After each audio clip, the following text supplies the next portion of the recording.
안녕하세요. 신작가입니다. 일본 자민당 정부는 수많은 로비를 통해서 자신들의 입장을 전 세계에 전하고 있습니다. 그런데 이들의 엄청난 돈과 외교력으로도 막지 못하고 골머리를 썩이고 있는 것이 있습니다. 최근 크게 논란이 되고 있는 것 중 하나가 일본 개황 문서입니다. 다들 잘 아시다시피 2023 일본 개황에서 일본의 역사 왜곡 사례가 전부 삭제됐습니다. 한마디로 한국 정부가 스스로 일본의 역사 지우기에 동조하고 있는 것입니다. 현재 한국 정부가 왜 이런 일들을 하고 있는지 아무도 알지 못하는 상황입니다. 아직 일본에서는 기사화가 되지 않고 있습니다. 일본 반응이 나오면 나중에 구체적으로 전해드리겠습니다. 최근 또 하나의 논란이 있습니다. 지난 4월 외교부 고위 당국자가 기자들과 만난 자리에서 내년 한일 국교 정상화 60주년을 계기로 전반적 교류 협력 관계를 구축하자며 한일판 생겐 조약을 제안했습니다.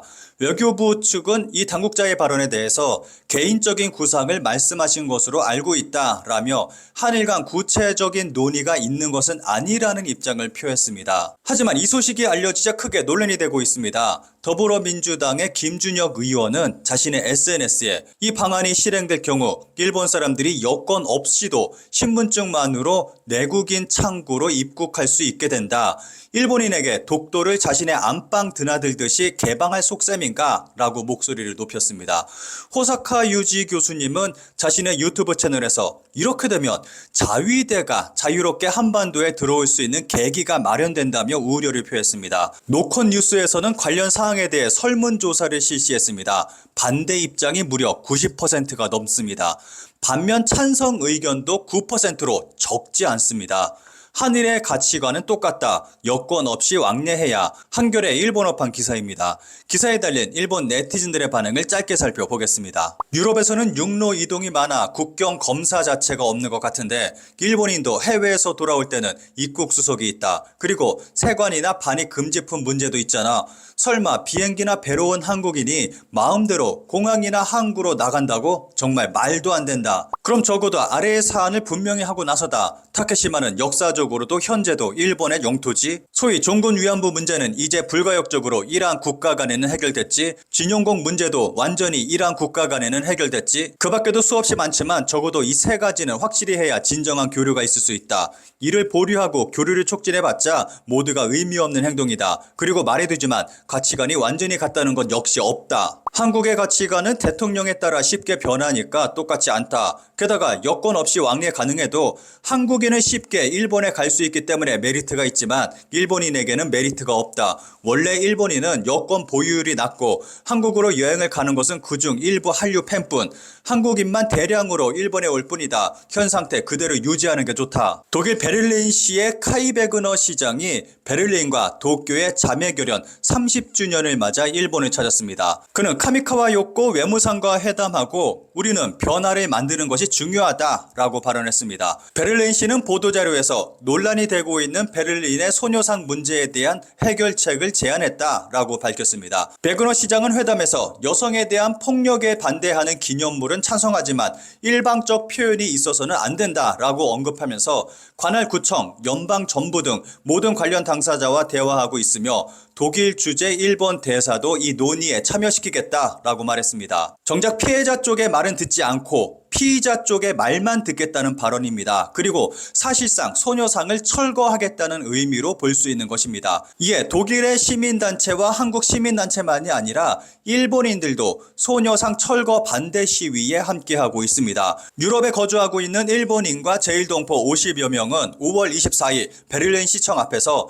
일본인들도 평화의 소녀상이 필요하다. 식민주의의 증거인 소녀상은 유지돼야 한다 등 구호를 적은 현수막을 펼쳐놓고 시위를 벌였습니다. 전 세계에 있는 일본 대사관의 주요 업무 중 하나가 소녀상 철거입니다.